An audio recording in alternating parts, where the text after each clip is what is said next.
할렐루야. 만나뵙게 돼서 너무 반갑습니다. 이 좋은 날 또 우리 하나님께서 이렇게 하나님 앞에 나와 함께 예배할 수 있도록 인도해 주셔서 너무 감사드리고, 우리 앞뒤 옆으로 한번 인사 좀 나누시죠. 잘 오셨습니다. 환영합니다. 축복합니다. 예, 감사합니다. 오늘 전주 집사님 반갑습니다. 오늘은 또 PPT를 또 해주시네요. 감사드리고요. 우리 데이빗 정 형제, 우리 정성기 목사님 아들 또 함께 예배하기 위해서입니다. 한번 박수로 한번 환영해 주시죠. 아주 이렇게 저보다 젊은 분이 처음입니다. 우리 전주 집사님이 저보다 또 좀 어리시고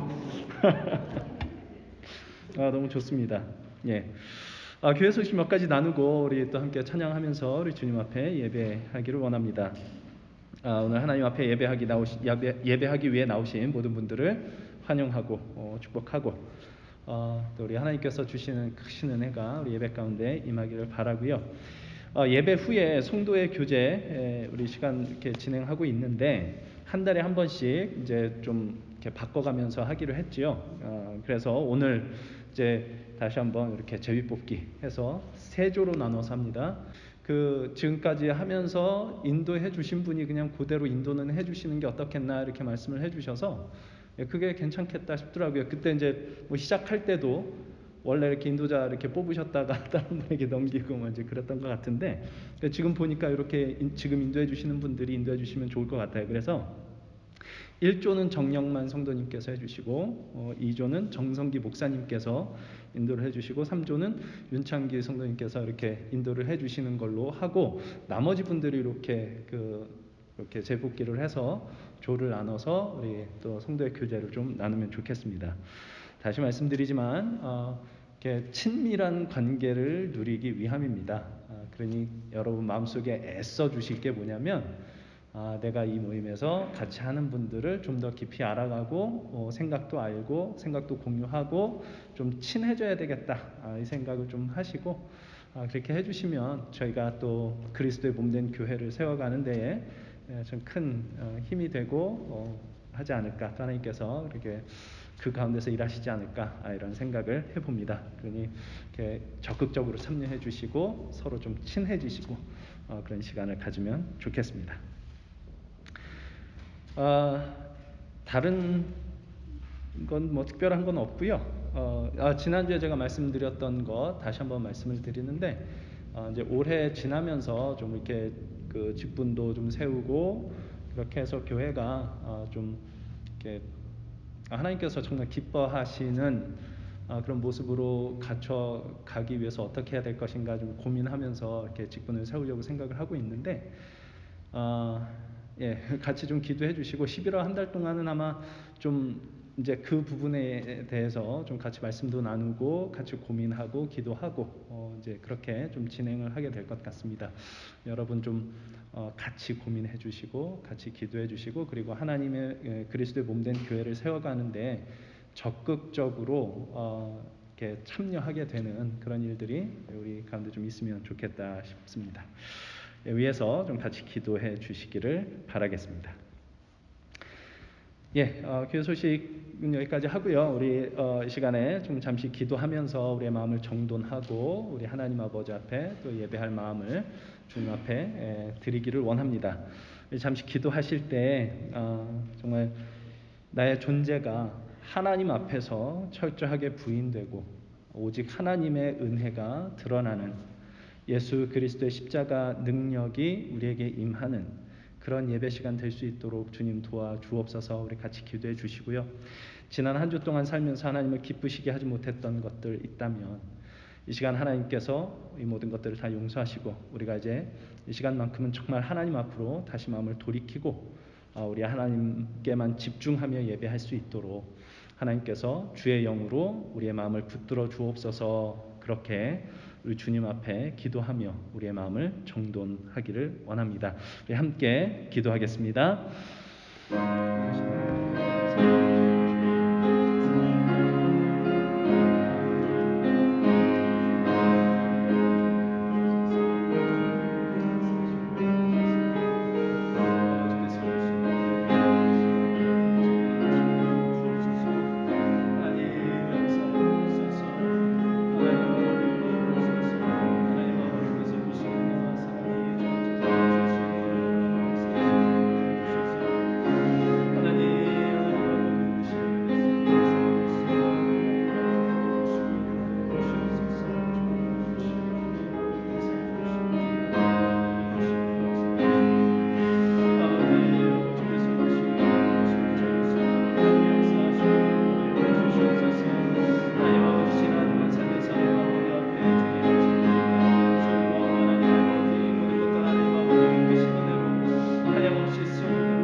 (249장) (338장) 찬송하시겠습니다.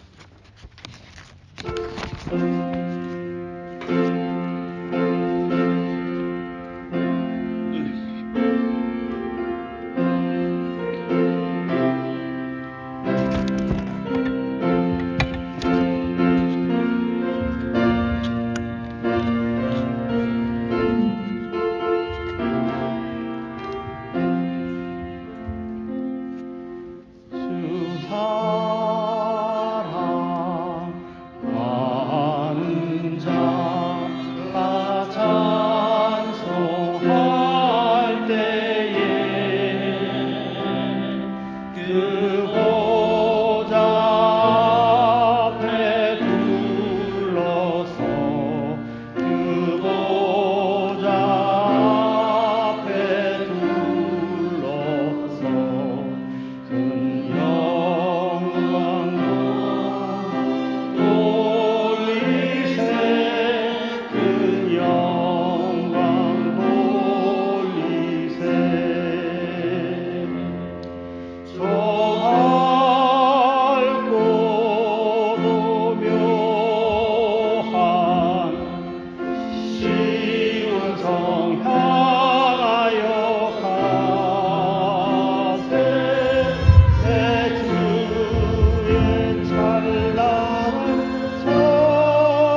338장 하시겠습니다.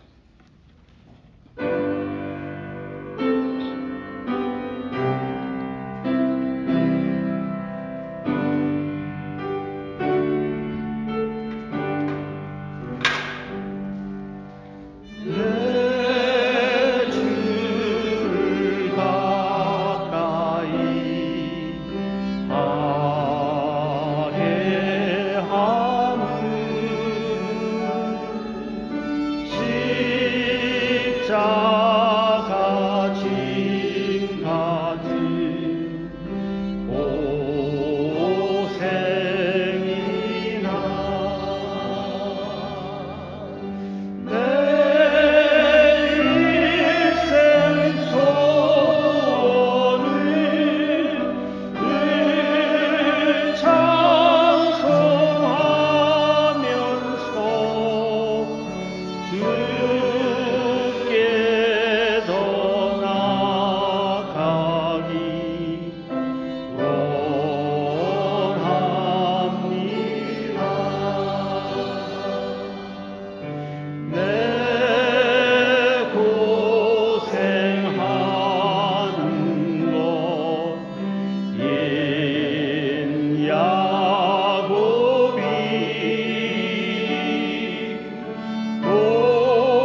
우리 시간에 다시 일어나셔서 예배 자리로 부르시는 우리 하나님의 부르심 앞에 응답하며 나가기를 원합니다.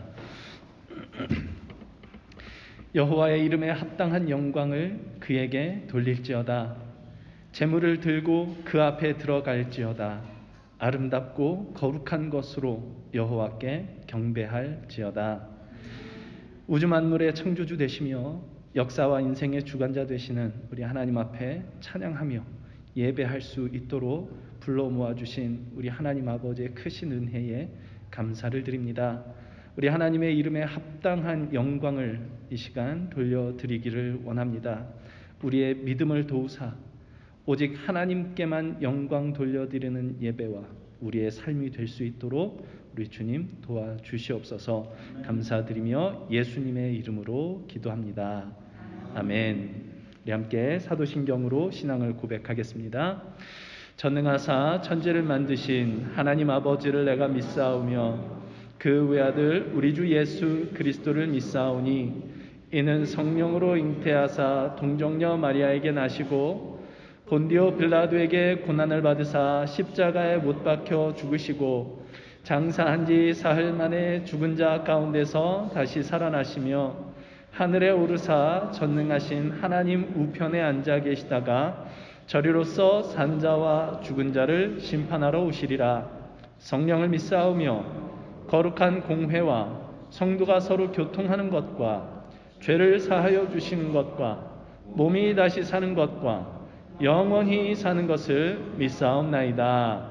아멘. 네, 자리에 앉으시고 우리 함께 찬송가 28장 찬송하며 우리 하나님께 영광 올려드리겠습니다.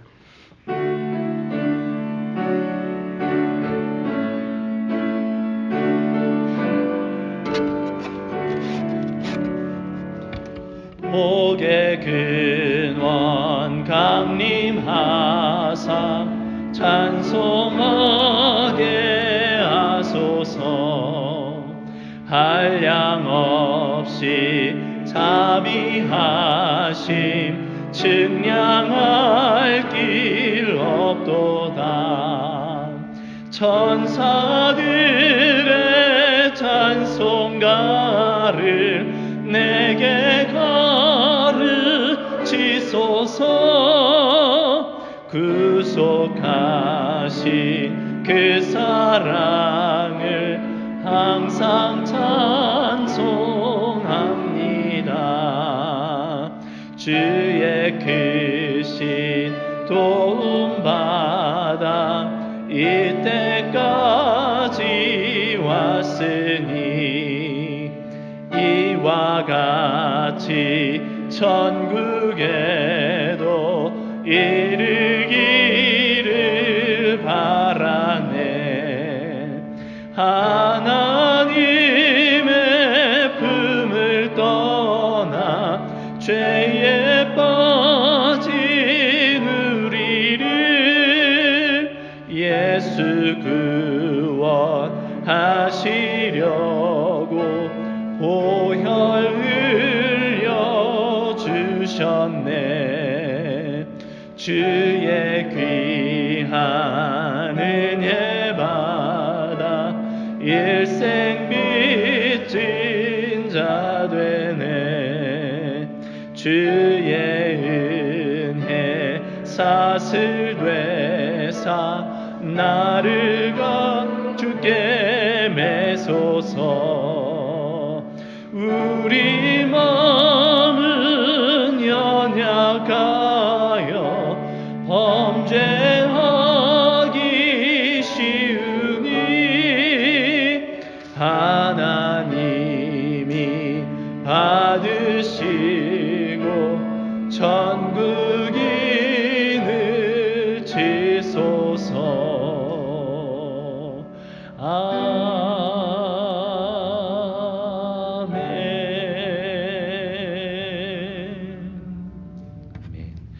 이 시간에 예배를 위해서 황명옥 성도님 기도해 주시겠습니다.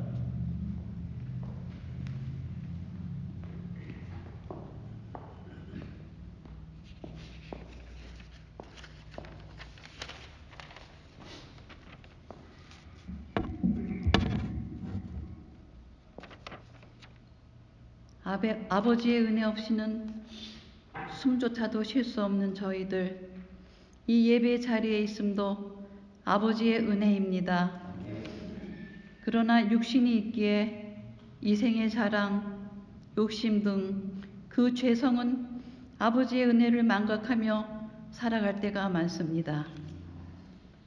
십자가의 사랑으로 삶의 주인 되어 찾아오셔서 아버지 자녀의 자리에 세우셨고, 세상과 구별된 거룩의 자리에서 아버지의 형상을 닮아가는 그 자리로 이끌어 주시는 주님, 저희의 삶이 아버지의 뜻과 계획 속에 있음을 깨달아 가기에 저희의 연약함, 부족함이 아버지의 강함과 담대함 속에서 감당되어지는 자리로 갈 수 있기를 구합니다. 아멘. 저희 갈보리 교회가 비록 적은 숫자이지만 한 영혼 한 영혼 주님이 만져주실 때 그리스도의 생명으로 충만한 자리로 온전히 세워져 갈 수 있는 저희가 되길 구합니다. 아멘. 여러 사정으로 이 예배 자리에 참석지 못한 우리 성도님들도 그리스도의 생명 가운데 살아가는 그 기쁨, 소망을 같이 누리는 자리에 있기를 구합니다. 아멘. 또한 모두 같이 기도했던 우리 하엄이 수술도 잘 되었고 빠른 회복을 보여주심에 감사를 드립니다. 아멘. 이 시간 말씀을 선포하실 박현수 목사님께도 강함과 담대함으로 늘 붙들어 주시며 지혜와 능력 주시사 온전한 예수 그리스도의 말씀을 선포케 하여 주시길 구합니다. 아멘. 이 예배를 통해 예수 그리스도 안에서 주신 생명과 믿음과 소망으로 살아갈 수 있음이 참으로 복된 자리에 있음이 고백되며 온전히 찬양 감사드릴 수 있는 시간이 되길 구하옵고 거룩하신 예수 그리스도 이름으로 감사함으로 기도드렸습니다. 아멘.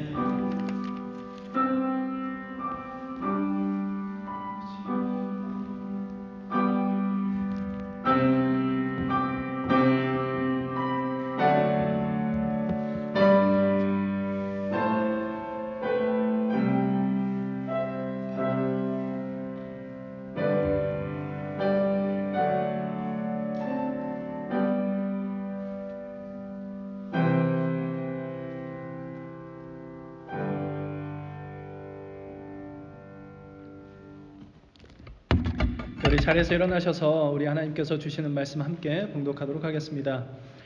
말씀은 사도행전 24장 1절부터 23절 말씀인데요. 좀 긴데 천천히 한번 같이 봉독하도록 하겠습니다. 함께 봉독하겠습니다. 시작. 닷새 후에 대제사장 아나니아가 어떤 장로들과 한 변호사 더둘로와 함께 내려와서 총독 앞에서 바울을 고발하니라. 바울을 부르매 더둘로가 고발하여 이르되 벨릭스 각하여 우리가 당신을 힘입어 태평을 누리고 또 이 민족이 당신의 선견으로 말미암아 여러 가지로 개선된 것을 우리가 어느 모양으로나 어느 곳에서나 크게 감사하나이다. 당신을 더 괴롭게 아니하려 하여 우리가 대강 여짜옵나니 관용하여 들으시기를 원하나이다. 우리가 보니 이 사람은 전염병 같은 자라 천하에 흩어진 유대인을 다 소요하게 하는 자요 나사렛 이단의 우두머리라. 그가 또 성전을 더럽게 하려 함으로 우리가 잡아싸우니 당신이 친히 그를 신문하시면 우리가 고발하는 이 모든 일을 아실 수 있나이다 하니 유대인들도 이에 참가하여 이 말이 옳다 주장하니라. 총독이 바울에게 머리로 표시하여 말하라 하니 그가 대답하되 당신이 여러 해 전부터 이 민족의 재판장 된 것을 내가 알고 내 사건에 대하여 기꺼이 변명하나이다.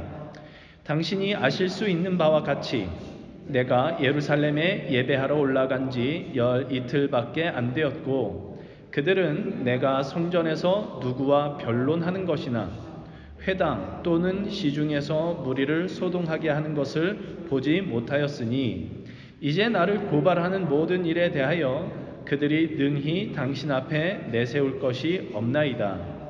그러나 이것을 당신께 고백하리이다.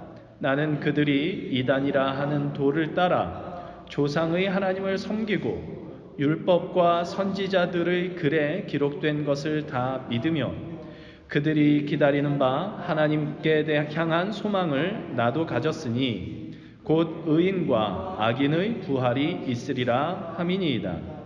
이것으로 말미암아 나도 하나님과 사람에 대하여 항상 양심에 거리낌이 없기를 힘쓰나이다. 여러 해 만에 내가 내 민족을 구제할 것과 재물을 가지고 와서 드리는 중에 내가 결례를 행하였고 모임도 없고 소동도 없이 성전에 있는 것을 그들이 보았나이다. 그러나 아시아로부터 온 어떤 유대인들이 있었으니 그들이 만일 나를 반대할 사건이 있으면 마땅히 당신 앞에 와서 고발하였을 것이요 그렇지 않으면 이 사람들이 내가 공회 앞에 섰을 때에 무슨 옳지 않은 것을 보았는가 말하라 하소서.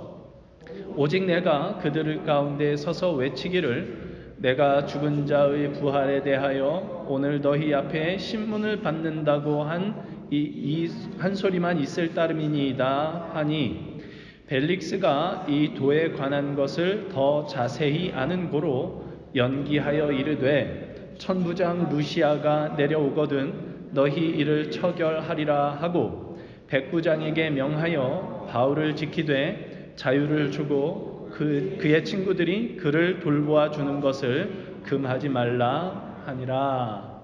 아멘. 자리에 앉으시고 잠시 기도하고 주님의 말씀을 나누겠습니다. 하나님, 이 시간 주님의 말씀을 나눌 때 우리 눈과 귀를 열어주시고 마음을 열어주시고 하나님 아버지께서 진정으로 우리에게 보여주시고자 하는 것, 주님의 뜻과 주님의 계획과 주님의 일하심을 우리가 볼 수 있는 주님의 말씀으로 우리에게 허락하여 주옵소서. 이 말씀이 우리를 살리는 말씀이 되며 우리가 그저 숨을 쉬고 사는 것이 아니라 그리스도인으로서 사는 것이 무엇인지 더 깊이 알며 그렇게 살아갈 수 있는 능력이 되는 우리 주님의 말씀으로 우리에게 허락하여 주옵소서.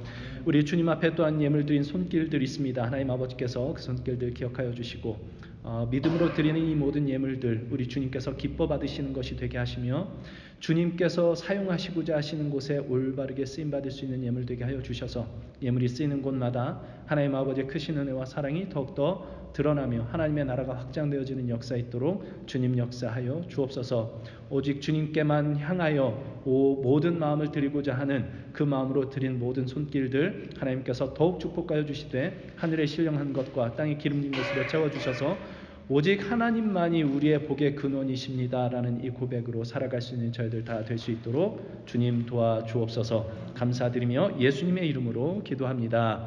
아멘.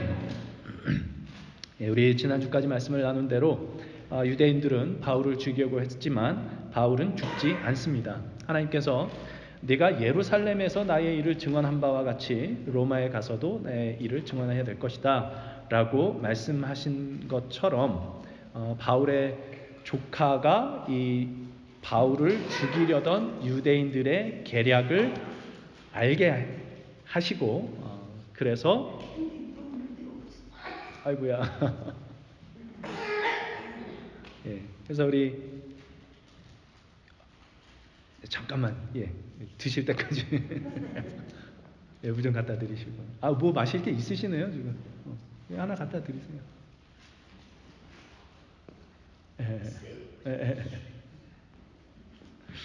예. 다시 시작하겠습니다. 예. 하나님께서 이제 바울의 조카로 하여금 그 유대인들의 계략을 듣게 하셨죠. 그래서 바울이 이제 죽지 않게 됐습니다. 이제 유대인들의 바울을 죽이려던 그 계획이 로마 군에게까지 알려지고 천부장은 이제 군대를 동원해서 이제 바울을 가이사랴에 있는 벨릭스 총독에게로 보냅니다. 그리고 이제 오늘 함께 읽은 본문 말씀이 시작을 하는데 1절에 보시는 것처럼 닷새 후에 대제사장 아나니아가 어떤 장로들과 한 변호사 더둘로와 함께 내려와서 총독 앞에서 바울을 고발했다 이렇게 이야기를 하고 있습니다. 그러니까 대제사장 아나니아 그리고 유대의 장로들 그리고 더둘로라고 하는 한 변호사가 이제 가이사랴까지 쫓아온 겁니다. 여기서 말하는 변호사는 그러니까 언변가라는 뜻입니다. 언변가라는 뜻이고 실제로 여기서 이제 이 내용에서 하는 역할은 검사의 역할을 하죠. 원고 측이니까. 그래서 가이사랴까지 와서 고발하는데 이게 굉장한 집념입니다. 말하자면 예루살렘에서 가이사랴까지 거리가 약 104km였다고 하는데요. 그러니까 마일로 치면 뭐 한 8, 90마일 이렇게 되는 건가요? 그 정도 되는데 거기를 닷새 만에 이제 쫓아온 겁니다. 죽이질 못해서 와서 이제 고발을 한 거죠. 그래서 그 동안은 이 유대인들이 바울에 대해서 이제 반대하고 이런 것들이 이제 공식적인 재판으로 이루어진 게 아니고 그냥 이렇게 비공식적으로 바울을 죽이려고 하고 대적하고 이런 일이었는데 이제 처음으로 가이사랴 총독 앞에서 공식적인 재판이 이제 일어나는 겁니다. 그래서 오늘 말씀은 이 사람들의 고발한 내용과 그리고 그 고발에 대해서 바울이 변론한 내용 그리고 이 재판의 결과까지 이제 기록이 되어 있는데 이 유대인들이 고발한 내용이 5절 6절에 이렇게 나옵니다. 우리가 보니 이 사람은 전염병 같은 자라 천하에 흩어진 유대인들을 다 소유하게 하는 자요 나사렛 이단의 우두머리라 그가 또 성전을 더럽게 하려 함으로 우리가 잡았다 이렇게 얘기를 해요. 그러니까 지금 이 고소의 중요한 내용은 뭐냐면 유대인을 소유하게 하는 자라는 것입니다. 그러니까 소동이 일어나게 하는 자라는 얘기죠.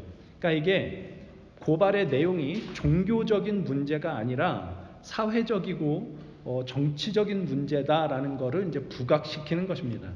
왜냐하면 지금 이 재판이 이루어지는 장소가 로마 관할 아래에 있는 법정이기 때문에 로마법에 의해서 바울을 처벌할 방법을 찾아야 되는 거거든요.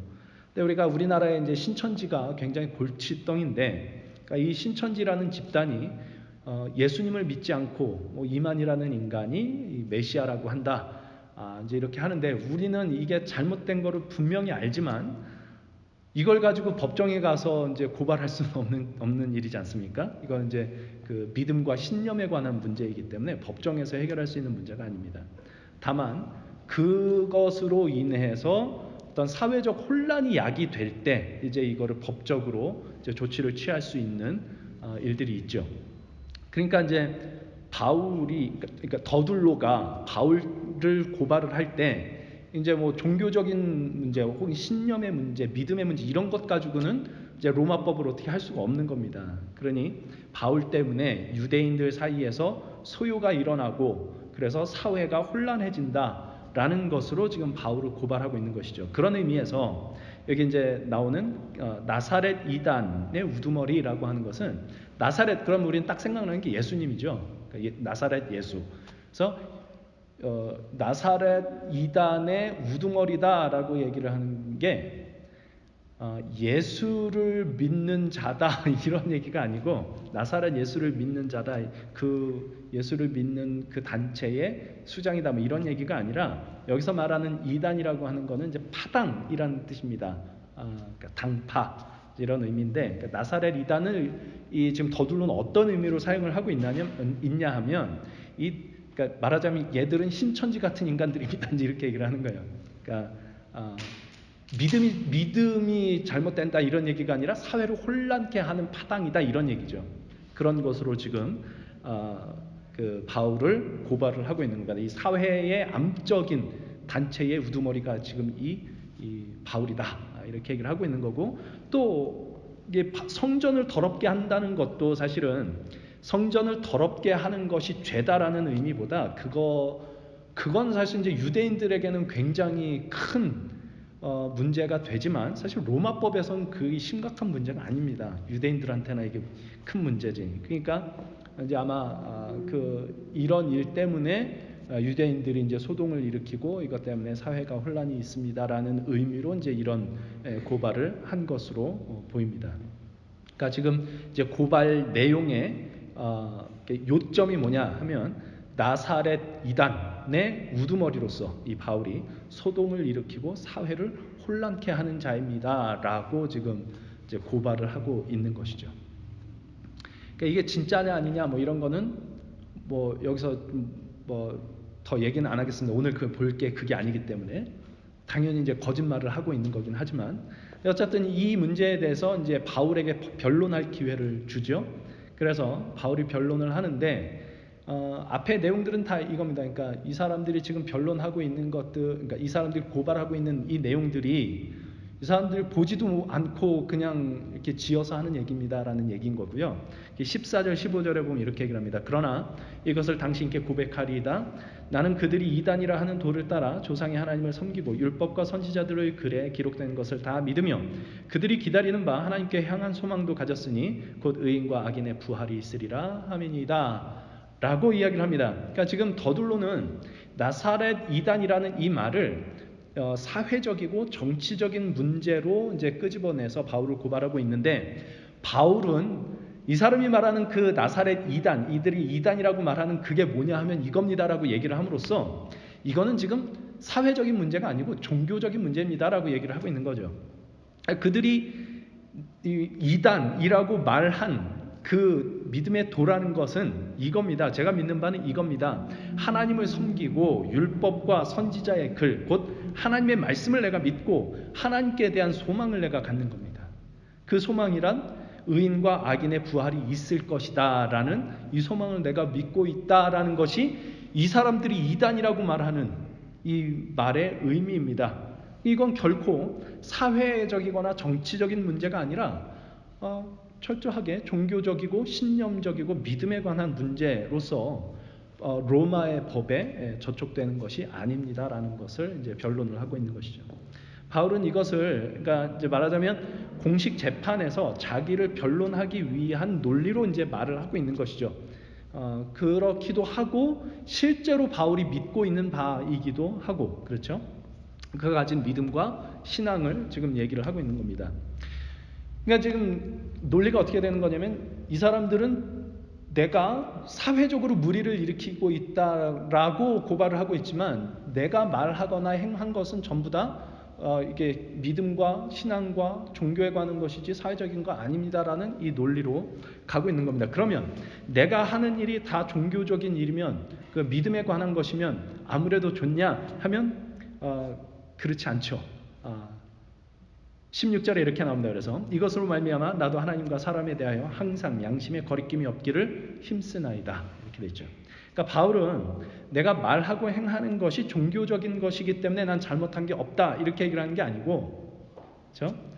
내가 믿는 바대로 하는 것이, 내가 믿는 바대로 살기 위해 애쓰는 것이 하나님과 사람에 대하여 양심에 거리낌 없이 거리낌이 없도록 애쓰는 겁니다.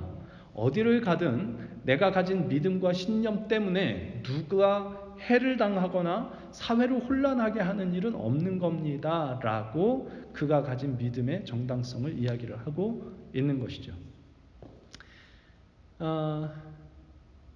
그러니까 이 재판의 결과가 이제 바울이 뭐 이거부터 시작해서 이제 쭉 변론을 하는데, 이 재판의 결과가 23절에 이렇게 나옵니다. 백부장에게 명하여 바울을 지키되 자유를 주고 그의 친구들이 그를 돌보아 주는 것을 금하지 말라라고 이제 벨릭스가 판결을 내리는 겁니다. 그러니까 바울을 완전히 풀어주지는 않습니다. 왜냐하면 바울을 풀어줬다가는 지금 이 유대인들이 또 어떤 소동을 일으킬지 모르니까. 그러니까 이제 그때 당시에 벨릭스라는 이 총독이 있을 때 유대인들 사이에 이제 그러니까 이 벨릭스라는 인간이 좀 많이 폭력적이고 돈 좋아하고 이제 그런 인간이었다라고 이제 역사가가 얘기를 한다고 합니다. 그래서 이제 그런 문제 때문에 유대인들 사이에서도 막 소요가 많이 일어나고 있었고 이것도 굉장히 골칫거리였다고 하는데, 그러니까 바울을 풀어줬다가는 이제 유대인들 사이에서 또 어떤 소요가 일어날지 모르기 때문에 완전히 풀어주지는 않습니다만 이렇게 얘기를 하죠. 그에게 자유를 주고 친구들이 그를 돌봐주는 것을 금하지 말라. 그러니까 사실상 바울에게는 아무 잘못이 없다라고 지금 이제 벨릭스가 판결을 내리고 있는 겁니다. 그러니까 어찌 보면 이건 당연한 결과인데, 그러니까 여전히 바울이 완전히 풀려나지 않은 것은 뭐 좀 유감스러운 일이기는 하지만 그래도 어쨌든 바울을 고발하고 바울을 해치려 하던 저 악당들의 계획이 좀 무산되었다라고 하는 것은 이제 그런 의미에서 이 판결의 의미가 좀 있죠. 정의가 승리한 것이다라고 이제 말을 할 수 있겠습니다.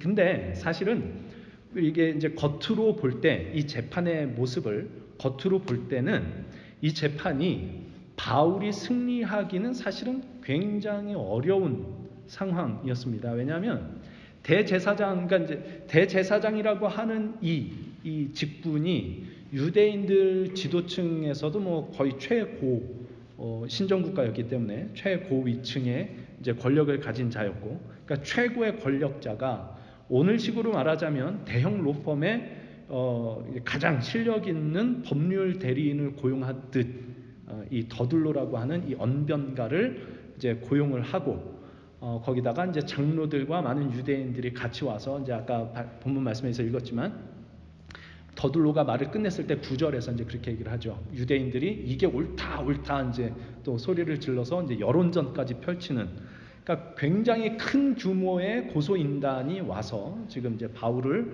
고발을 하고 있는 거고, 게다가 이제 아까 말씀드렸던 것처럼 이 벨릭스라는 인간이 뇌물을 좋아하는 사람이었기 때문에 이들이 뇌물을 안 줬을 리가 없습니다. 뇌물도 주고 뭐 이제 그때뿐만 아니라 이제 평소에 이제 이 고위층과 이제 좋은 관계를 맺기 위해서 이제 여러 가지 뇌물을 주고 그랬을 텐데, 거기에다 이제 이 대규모의 고소인단, 거기다 실력 좋은 언변가 이렇게 고용해서 이렇게 지금 고발을 하고 있고, 바울은 이제 혼자서 그 큰 고소인단에 이제 변호사도 없이 자기가 자기를 변호하는 것으로 이제 이 내용이 되어 있기 때문에 이건 그냥 이제 좀 그냥 쉽게 이렇게 생각을 해보면 요즘에 일어나고 있는, 우리 사회에서도 뭐 당연히 일어나고 있는 누구죠? 지강헌이라는 사람이 그랬다고 그랬죠. 무전 유죄 유전 무죄 그죠? 이렇게 됩니다. 사회가 그렇습니다. 그러니까 지금 이 겉으로 드러난 모양만 보면 사실 바울이 승리하기란 거의 불가능한 그런 재판이었는데, 그런데 지금 바울이 승리한 겁니다. 말하자면, 그렇죠? 이게 어떻게 가능했느냐 할 때, 지금 이 대제사장과 유대인들은 지금 거짓으로 바울을 고발하고 있고, 바울은 하나님 앞에 정직하고 진실하고 그가 가진 믿음과 신앙을 지켰다. 그러니 하나님 앞에 우리가 진실하고 정직하고 믿음과 우리의 신앙을 아주 이렇게 굳게 잘 지키면 하나님이 승리를 주실 것이다 라고 이렇게 교훈을 우리가 얻을 수 있을 겁니다. 그렇게 교훈을 얻을 수 있는데 이게 맞는 말이죠, 그렇죠? 우리 정직하고 하나님 앞에 진실하고 우리의 믿음과 신앙을 지켜야 됩니다. 그에게 하나님께서 승리를 주실 겁니다. 라고 이제 이런 이렇게 교훈을 오늘 말씀에서 얻을 수 있는데, 오늘은 이제 조금 그것과는 조금 다른 면을 좀 생각을 해보려고 합니다. 이 사도행전은, 그 사도행전이라고 하는 이 말이 갖고 있는 뜻이 사도들의 행적에 대한 기록이라는 뜻이죠. 그러니까 바울이 선교 여행을 시작하는 13장 이후에는 바울 행전이라고 해도 좋을 만큼 바울에 대한 행적이 이렇게 쭉 기록이 됐고, 그 앞에 이제 사도들의 행적이 기록이 돼 있고, 이게 이제 사도행전입니다. 그래서 이 사도들의 행적, 바울의 행적을 통해서 사도행전이 우리에게 보여주는 게 뭐냐 할 때, 사도들과 바울을 통해서 교회가 세워진 이야기로 이제 우리는 이 사도행전을 이렇게 뭐라 그러죠? 이렇게 일반적으로 그렇게 이해를 하고 있습니다. 근데 이건 결과고요. 교회가 세워진 것은 결과고, 그 과정에서 보여진 사도들과 바울의 행적이 과연 어떤 모습이었냐, 복음을 전하는 그 자세가 어떤 자세였느냐, 삶을 살아가는 태도가 어떤 태도였느냐, 그들의 행적이 그래서 어떠했느냐라는 것을 우리가 좀 주의 깊게 살펴볼 때, 거기서 우리는 하나님께서 우리에게 주신 큰 은혜를 이렇게 입을 수 있지 않을까, 오늘 말씀을 준비하면서 그런 생각을 하게 됐습니다. 그래서 오늘 읽은 이 본문 말씀을 통해서 우리가 생각해 보려는 것은 바울이 정직하고 신앙을 지켰더니 하나님께서 승리를 주셨다라는 이건 결과입니다. 결과적으로 이게 왔는데 그 재판의 결과보다 그 재판 중에 있는 바울의 자세, 태도 혹은 행적을 통해서 하나님께서 우리에게 주시는 은혜를 좀 나눠보려고 합니다. 오늘 제가 말씀을 읽고 묵상하고 준비하면서 제 마음에 이제 확 들어온 문장이 하나가 있는데 그것은 더둘로가 바울을 고발할 때 했던 이 말입니다. 5절 다시 보시면 더둘로가 바울에 대해서 이렇게 얘기를 합니다. 우리가 보니 이 사람은 전염병 같은 자라 이렇게 얘기를 합니다. 이제 우리 그 개정 성경이 지금 이렇게 전염병 같은 자라고 해놓고 예전에 쓰던 개역 한글은 뭐라고 되어 있냐면 연병 같은 자라 이렇게 됐습니다. 이게 훨씬 더 이렇게 강렬하죠. 저 어렸을 때 이제 저를 이렇게 아주 이뻐해주고 키워주다시피 했던 옆집에 사시던 분들이 전라도에서 오신 분들이었는데 많이 들었습니다. 그 얘기. 연병을 참 많이 들었습니다. 전염병 얘기죠. 그러니까 바울을 지금 전염병 같은 자라고 더둘로가 이렇게 얘기를 하고 있는데, 물론 이제 이 더둘로가 이렇게 얘기를 한 것은 전염병처럼 이렇게 세상을 소란케 하는 자다라는 의미로 이렇게 얘기를 한 거였는데, 그런데 저는 이제 이 말씀을 준비하면서 이 더둘로가 자기도 모르게 이 바울의 정체성 혹은 그리스도인의 정체성, 더 나아가서 기독교의 정체성이라는 게 이거다라고 자기도 모르게 얘기를 했던 게 아닌가 이런 생각이 듭니다. 얼마 전에 그 페이스북에 보면 제가 이제 가입되어 있는 어떤 뭐 이렇게 단체 중에 공부하는 목회자라고 하는 이제 그룹이 있습니다. 페이스북에. 거기에 이제 키엘케고르라고 얘기 들어보셨죠? 덴마크의 실존주의 철학자입니다. 근데 이분은 유신론적 실존주의 철학자, 하나님을 믿는 분이에요. 이분을 연구하시는 분이 우리나라에는 이제 번역이 안 돼서 이제 우리나라 사람들이 읽지 못하는 좋은 책들이 너무 많은데 그게 안타까워서 이분이 직접 번역을 하고 이제 얼마 전에 몇 권을 이렇게 출간을 했다. 가장 최근에 출간한 거 바로 얼마 전에 출간한 책 중에 기독교의 공격, 기독교의 공격이라는 책을 출간을 했다라는 이제 그 포스팅을 봤습니다. 이제 조만간에 좀 사서 한번 읽어봐야 되겠다 이런 생각을 하고 있는데, 이제 거기에 이 책을 소개를 하면서 이렇게 얘기를 해요. 키엘케고르가 생각하는 기독교의 본질은 방어가 아니라 공격이라고 합니다. 그래서 책 제목이 기독교의 공격이에요. 근데 잘 생각을 해보시죠. 지금 바울이 지금 어떻게 하고 있는지, 바울의 행적을 이렇게 좀 살펴보면 바울이 무슨 공격을 했던 적은 없는 것 같습니다. 그렇죠? 오늘 본문 말씀도 보면 공격은 누가 하고 있죠 지금? 유대인들이 공격을 하고 있고, 대제사장 아나니와 유대인들이 이제 뭐 언변가까지 불러가지고 이렇게 공격을 하고 있고, 바울은 자신을 변호하고 방어하는 것밖에 하고 있지 않습니다. 그런데 아주 재밌게도 지금 바울을 고발을 하고 있는 이 유대인들이 바울이 자기들을 공격하고 있다고 느끼고 있는 겁니다. 그래서 이제 그게 바울에 대해서 전염병 같은 인간이다 이렇게 얘기를 하는 거죠. 그러니까 잘 생각을 해보면 사실 하나님께서 그렇게 하셨구나라는 거를 우리가 좀 알 수 있는데, 하나님을 대적하고 있는 세상 가운데 하나님께서 공격을 감행하셨습니다. 이제 무슨 말이냐 하면, 우리 기독교가 바라보는 이 세상에 대한 시각은 이런 겁니다. 하나님께서 완전한 창조를 이루셨는데 인간이 하나님을 반역하여 창조 세계를 훼손하고 타락해 하고 부패하게 했다. 그래서 지금 이 세상은 타락하고 부패한 세상이다라는 것이죠. 이것은 단순하게 인간이 도덕적으로 부패했다, 세상이 도덕적으로 타락했다라는 뜻이 아니라, 이 세상은 하나님을 반역한 반역자들이 영토를 점령하고 있는 상태다.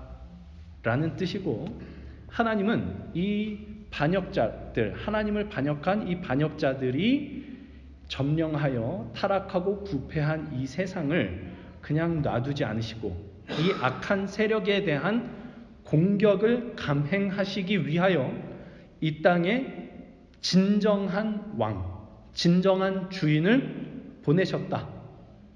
이것이 우리가 믿는 복음입니다. 예수께서 오셨다 이거죠. 예. 근데 이런 표현, 그러니까 이제 하나님이 이 땅 가운데 공격을 감행하셨다라는 이런 식의 표현은 사실 우리한테는 굉장히 낯선 표현입니다. 왜냐하면 그분의 공격하는 방식이 우리가 생각하는 공격이라고 하는 이 말에 대한 개념하고 완전히 다르기 때문에 그렇습니다.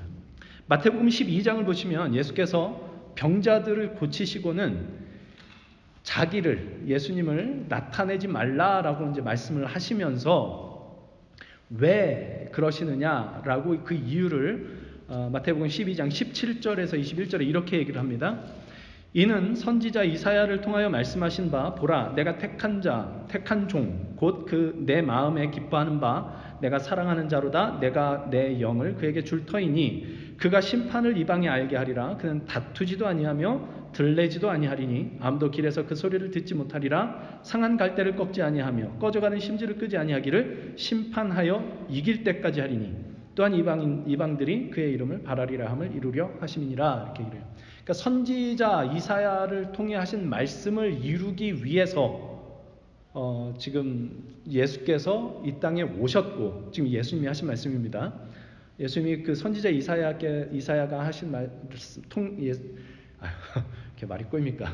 선지자 이사야를 통해서 하신 말씀을 이루기 위해서 내가 여기 왔다라고 말씀을 하시는 것이고, 그래서 병자를 고치시고는 자기를 나타내지 말라라고 하셨다는 것인데, 근데 이 이사야 선지자를 통해 하신 말씀이란 게 뭐냐면 하나님께서 당신의 택한 종, 메시아, 구원자를 장차 보내실 건데 그가 와서 결국 뭘 할 거냐면 심판하여 이길 것을 할 거다, 이렇게 얘기를 하는 겁니다. 그러니까 이게 궁극적으로 예수께서 메시아로서, 하나님께서 보내신 메시아로서 예수께서 하실 일이다라고 얘기를 하는 거예요. 그래서 병자를 고치고 왜 이제 이거를 말하지 말라고 하느냐 하면, 예수님이 하실 일은 이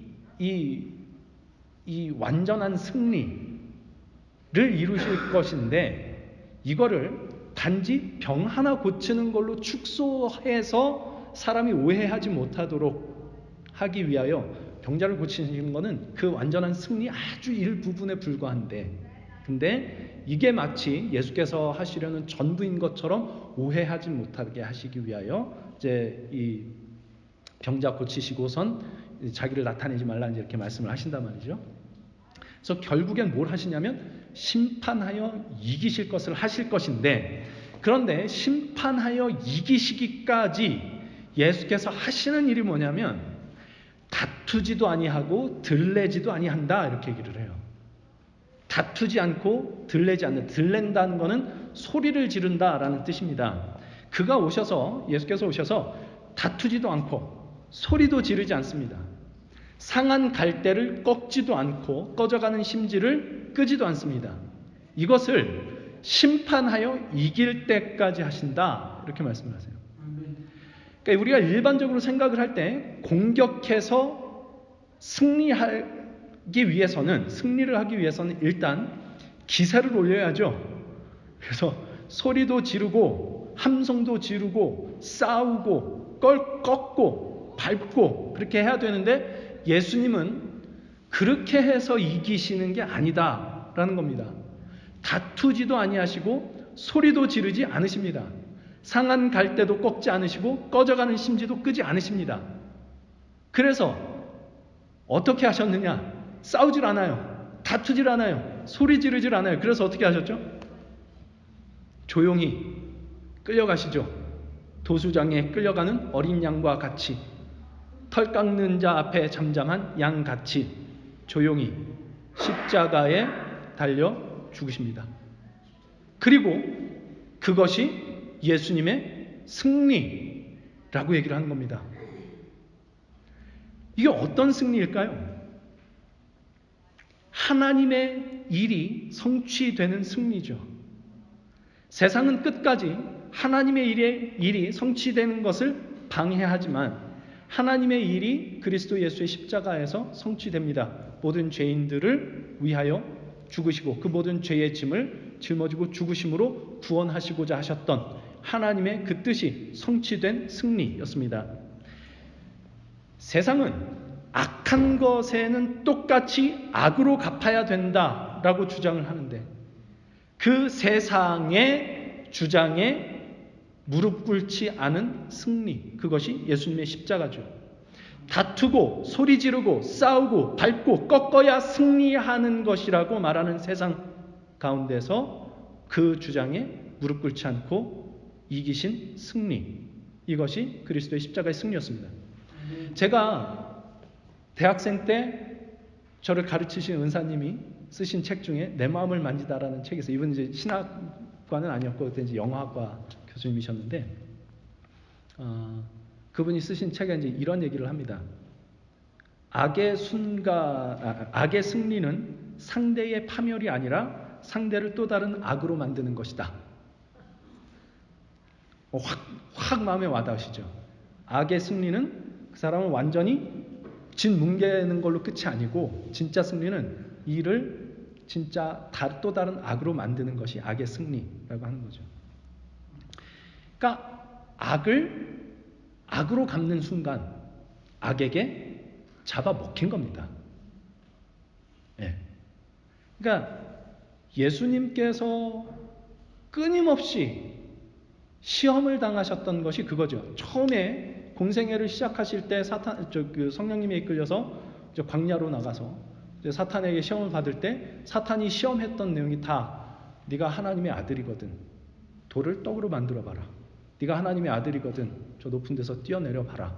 이런 거지 않습니까? 그러니까 뭐예요? 하나님의 아들로서의 힘을 보여줘 봐라. 그 힘을 보면 사람들이 널 믿을 거야. 이런 거죠. 그러니까 예수께서 오셔서 하실 그 일을 네가 가진 그 힘을 발휘를 해서 이루어라. 근데 이건 정확하게 세상이 승리하는 방식입니다. 힘을 길러서 그 힘을 발휘해서 이기는 것. 이게 세상의 방식이죠. 예수님을 시험한 게 계속 그겁니다. 예수님께서 십자가에 달려 죽으실 때도 그 밑에서 이렇게 조롱하는 사람이 있었죠. 네가 하나님의 아들이면 한번 내려와 봐라. 내려오실 능력이 예수님께는 당연히 있으셨겠죠. 내려와서 그 인간 귀싸대기 한 대 날리셨으면 그 인간이 무서워서 또 벌벌 떨기는 했겠지만 악에게 지는 겁니다. 예수님의 십자가는 악에게 악을 악으로 갚지 말고 선으로 악을 갚으라 라는 이 하나님의 방식의 승리였고요. 악에게 지지 말고 선으로 악을 이기라 라고 하는 그 말씀이 완전하게 성취된 곳이 예수님의 십자가였다는 거죠. 이게 승리였습니다. 그리고 이 예수님의 승리는 시끌벅적하고 요란하게 세상 가운데 우리 왕이 이기셨다 이렇게 나타난 것이 아니라 성령의 역사로 그리스도 예수를 믿는 자들의 심령 가운데에 전염병처럼 번지기 시작을 한 거죠. 이것이 타락하고 부패하고 썩은 세상을 공격해 오신 하나님의 공격 방식이었습니다. 이것은 예수께서 요한복음 12장에서 이렇게 말씀하신 것과도 일맥상통합니다. 요한복음 12장 24절 우리 너무나 잘 아는 이 말씀 같이 한번 읽어보겠습니다. 시작. 내가 진실로 너희에게 이르노니 한 알의 밀이 땅에 떨어져 죽지 아니하면 한 알 그대로 있고 죽으면 많은 열매를 맺느니라. 아멘. 이렇게 말씀하신 바와 같이 땅에 떨어져 죽은 밀알처럼 조용히 믿는 자들의 심령에 떨어져 열매를 맺을 수 없던 그 토양을 갈아엎으시고 바꾸시고 열매를 맺어 그분의 승리의 방식을 따르는 자들을 만들어냈죠. 악의 승리가 상대를 또 다른 악으로 만드는 것과 같이 예수의 승리는 죄인을 변화시켜 예수의 십자가의 승리를 따르게 만드신 것이었습니다. 하나님의 공격 방식에 그래서 동참하는 이들을 만들어내신 것, 이것이 예수의 십자가의 승리였죠. 그러니까 지금 이 더둘로가 말한 이 사람은 전염병 같은 자다, 정확한 얘기입니다. 더둘로는 자기가 무슨 말을 하는지 모르고 이 얘기를 했겠지만 정확한 말을 한 겁니다. 지금 겉으로 보기에는 아나니아나 이 더둘로와 또 유대인들이 바울을 공격하고 있고 바울은 그저 방어만 하고 있는 것처럼 보이지만 이 사람들은 이미 이 뒤 배후에 있던 그 악한 세력은 이미 알고 있었던 겁니다. 사실은 바울이 그들을 공격을 하고 있었다는 것을 말이죠. 그러나 그의 공격 방식은 세상과 같지 않았습니다. 그가 세상의 방식으로 싸우려 했다면 얼마든지 그렇게 할 수 있었을 겁니다. 처음에 이 사도행전 시작하면서 오순절 성령 강림 사건이 일어나고 그래서 베드로가 성령을 받고 이제 교회가 시작될 때 이야기를 들어보면 한 번 베드로가 설교하면 3,000명, 5,000명이 이제 회개하고 돌이키고 이렇게 예수를 믿게 되고요.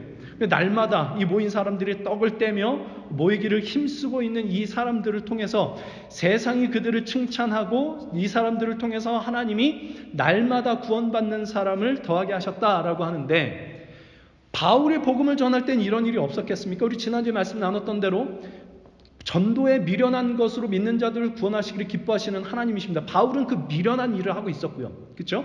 전도에 미련한 짓을 계속하고 있었고, 그 미련한 일을 통하여 하나님께서 사람을 구원하시기를 기뻐하사 교회들을 곳곳에 세우시고 사람들을 모으게 하셨단 말이죠.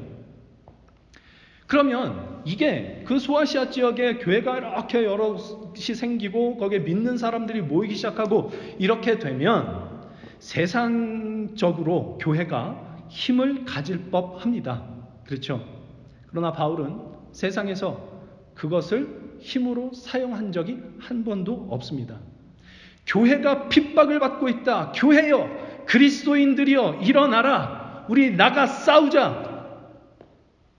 얼마든지 그렇게 할 수 있었을걸요? 하려고 했다면? 근데 그렇게 하지 않습니다. 다투지 않습니다. 소리 지르지 않습니다. 상한 갈대를 꺾듯 꺼져가는 심지를 밟아 끄듯 그렇게 힘을 동원하여 그렇게 싸우고 다투지 않습니다. 그렇게 해서 승리를 이루지 않습니다. 그는 여기저기 다니며 여행을 다니며 한 알에 썩는 미랄로 그곳에 들어갈 뿐이었고요. 그리고 전염병과 같이 사람들의 심령 가운데 그리스도의 생명이 침투하게 만들어 교회를 세워갑니다. 이것이 타락하고 부패한 세상을 향한 바울의 공격이었죠. 사도행전은 마침내 사도들을 통하여 그리스도의 몸인 교회가 시작된 이야기이며, 그래서 사도들이 어떻게 위대한 승리를 이루어냈는가에 대한 이야기입니다. 그러나 그 위대한 승리의 이야기는 결코 다투거나 소리 지르거나 힘을 규합해서 꺾고 밟고 그렇게 해서 이루는 승리의 이야기가 아닙니다. 사도행전을 처음부터 끝까지 다시 한번 읽어보십시오. 사도가 언제 한 번이라도 우리 모여서 싸우자 이래서 승리를 이루어낸 것이 있든가? 한 번도 없습니다.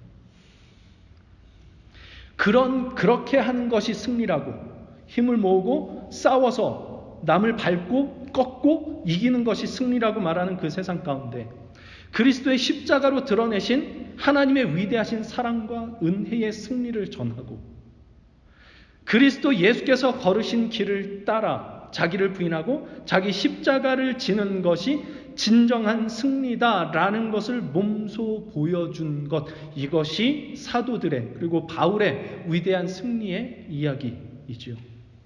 그것이 바울의 행적이었고 사도들의 행적이었습니다.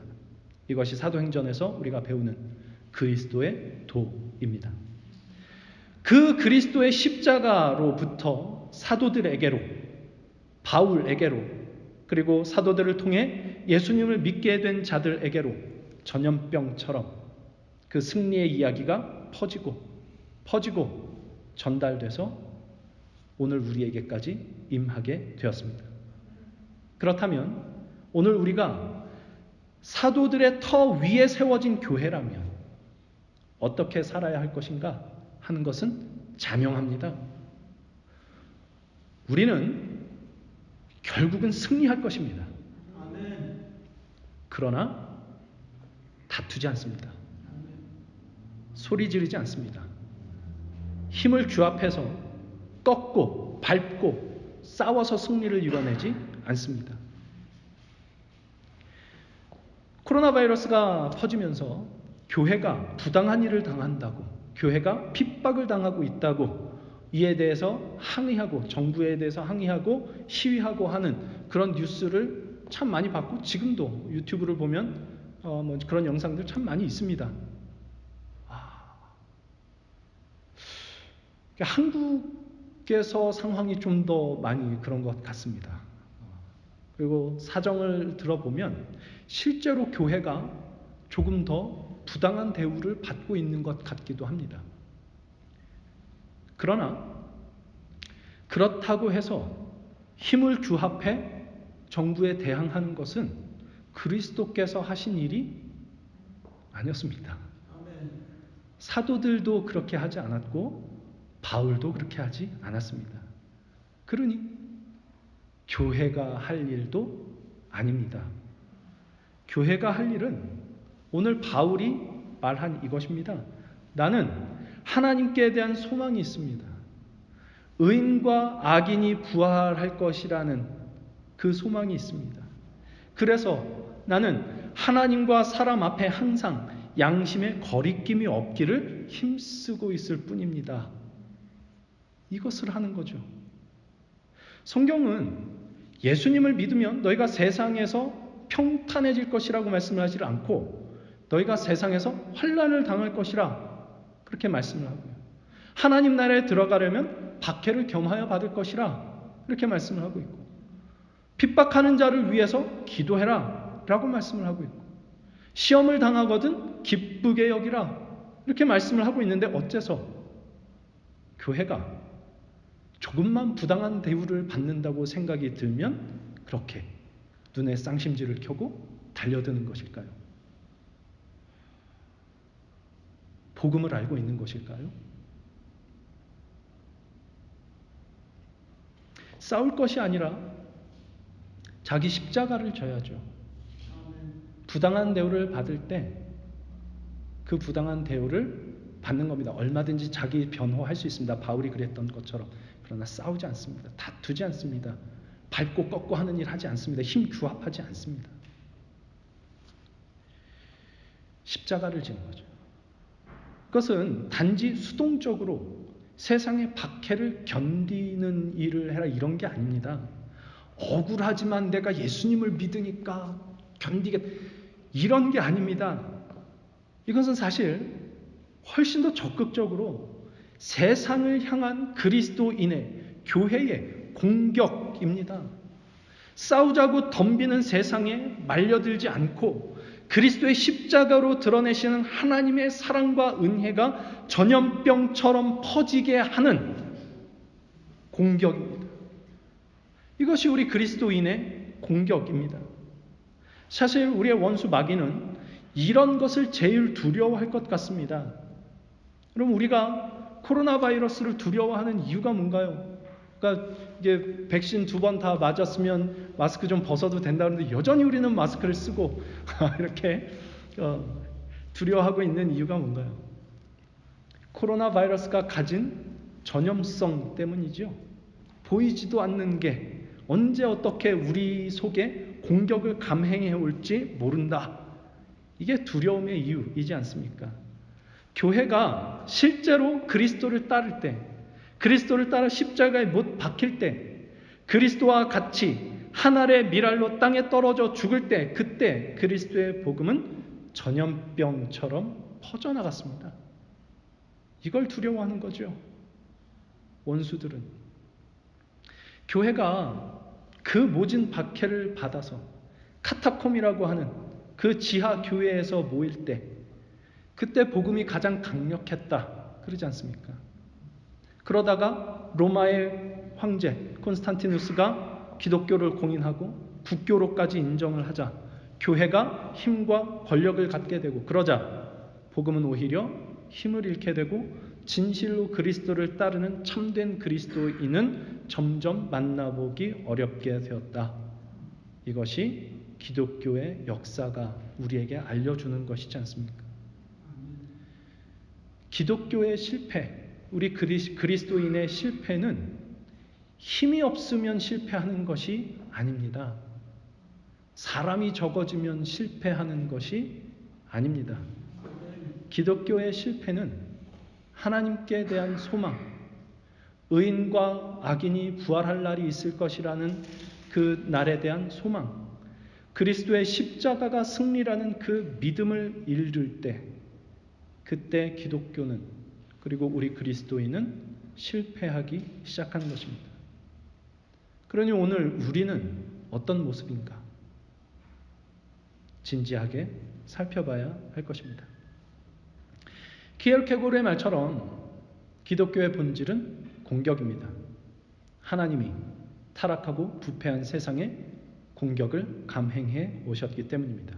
그 공격은 힘으로 굴복시키는 공격이 아니라 세상의 승리의 방식과 완전히 다른 방식의 공격이었습니다.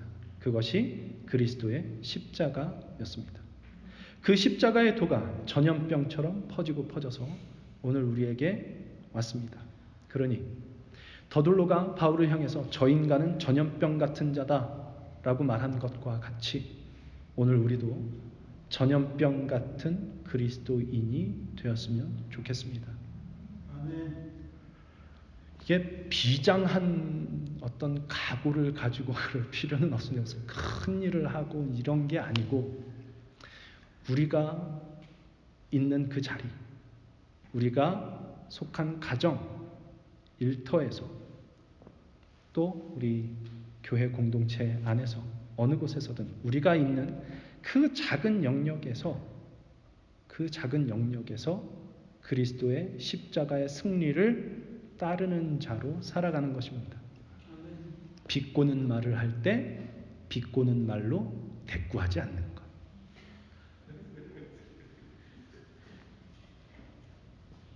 도끼 눈을 뜨고 쳐다보지 않는 것. 사람을 죽이는 것은 칼만 죽이는 게 아니고 말과 눈빛으로도 얼마든지 죽일 수 있다고 합니다. 세상은 그렇게 죽입니다. 우리는 이제 이렇게 고상한 사람들이기 때문에 아마 소리는 안 지를 겁니다. 근데 이 아주 가시 박히고 날이 이렇게 바짝 선 그 말들로 얼마나 많이 말을 하고 사람을 죽이고 있습니까? 그 말을 들을 때 우리는 얼마나 많이 아닌 척하면서 똑같이 대갚아주고 싶어하고 그렇게 하고 있습니까? 악에게 지는 것입니다. 우리가 있는 어느 곳에서든 싸워서 이기려고 하지 말고, 소리 질러서 이기려고 하지 말고, 꺾고 밟아서 이기려고 하지 않고, 말로 싸워 이기려 하지 않고, 묵묵하게 자기 십자가를 지고 져주고 용서하고 사랑하고, 하나님과 사람에 대하여 양심에 거리낌 없기를 힘쓸 때, 그건 십자가를 지는 것이요, 그것이야말로 세상을 향한 우리 그리스도인의 가장 훌륭한 공격이 될 것이며, 그렇게 할 때 그리스도의 십자가 사랑이 전염병처럼 누군가에게 퍼져나가게 될 것입니다.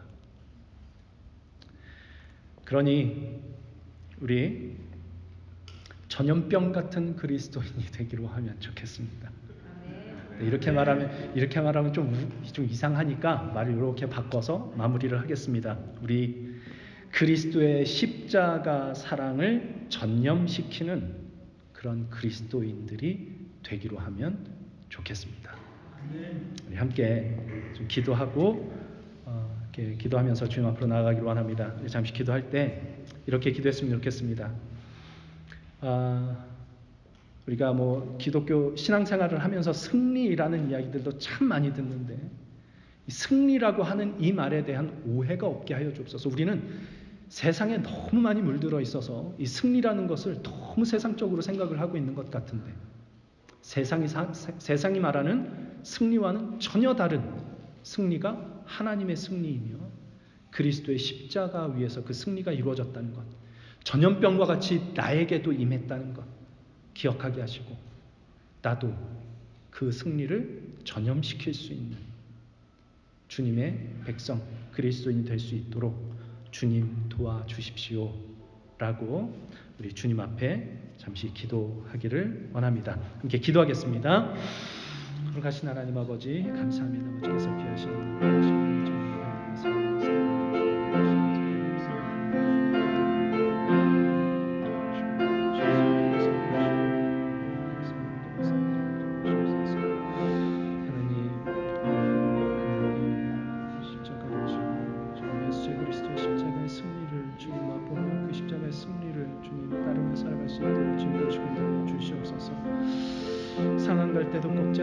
꺼져가는 심지도 끄지 아니하시는 방식으로 승리를 이루신 하나님의 승리를 주님 본받게 하시고 예수 그리스도의 십자가로 승리를 이루시고 그 승리가 사도들에게 바울에게 또 오늘 나에게 지금 전염되었던 것처럼 주님 그리스도의 십자가의 승리를 전염시킬 수 있는 나의 삶이 될 수 있도록 하나님 역사하시고 인도하여 주시옵소서. 하나님 아버지 앞에 주님 말씀하시고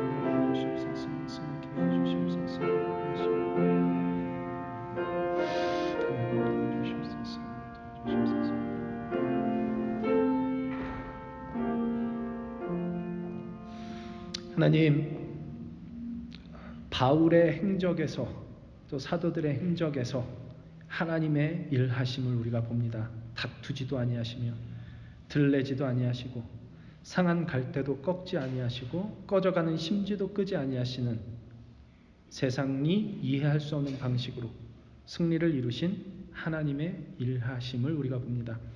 그리스도 예수의 십자가로 승리를 이루시고 그 승리가 사도들에게, 바울에게, 수많은 그리스도인들에게 전염되고 또 오늘 우리에게도 그 승리가 전염되어 임했음을 기억하게 하여 주옵소서. 하나님께서 그리하신 것처럼, 그리스도께서 그리하신 것처럼, 바울이 그리했던 것처럼 우리도 세상은 도무지 이해할 수 없을 십자가로 승리할 수 있도록 주님 우리를 붙들어 주시고 인도하여 주시옵소서.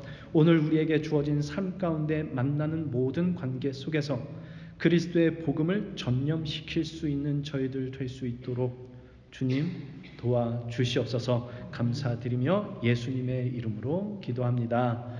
아멘. 자리 일어나셔서 우리 함께 찬송하시고 축도로 예배를 마치겠습니다.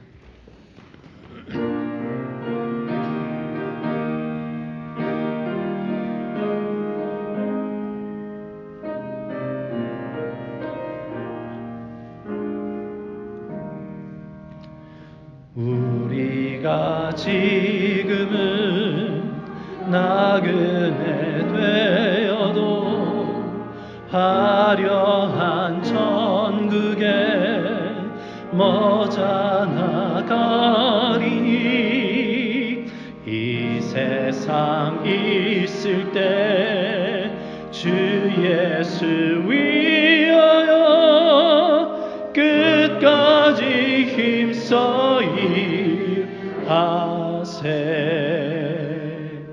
주 내게 부탁하신 일 천사도 흠모하겠네.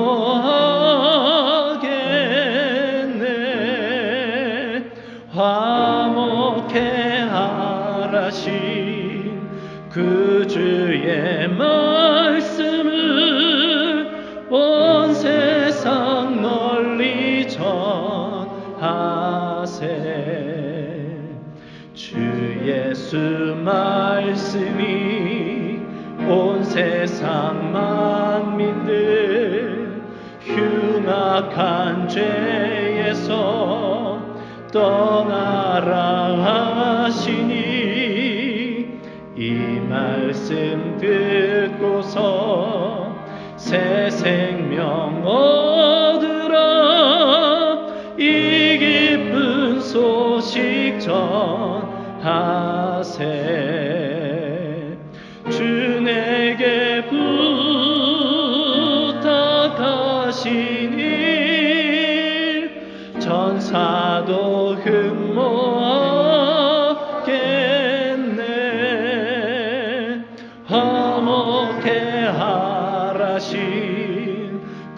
그 주의 말씀을 온 세상 널리 전하세.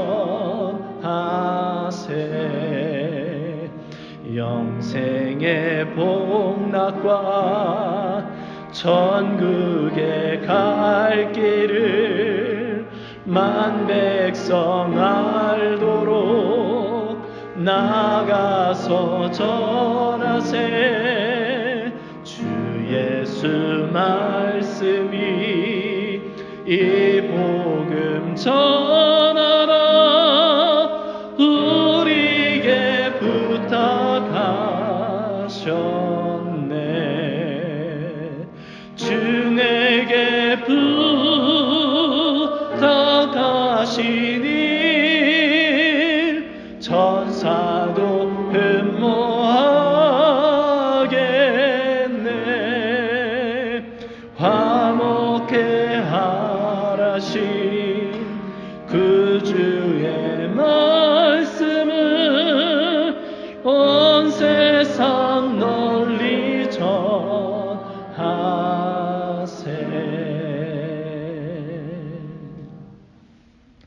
이제는 우리 주 예수 그리스도의 은혜와 우리를 위하여 아들을 아낌없이 내어주신 하늘 아버지의 무한하신 사랑하심과 우리 안에 함께 하시며 깨닫게 하시는 성령 하나님의 역사하심이 그리스도의 십자가의 승리를 증거하며 그 승리를 전념시키며 살아가기로 우리 주님 앞에 약속하고 다짐하는 죄 모든 사랑하는 백성들의 심령 가운데에 그 모든 삶의 걸음 위에 이제로부터 영원토록 함께 하시기를 간절히 축원하옵나이다.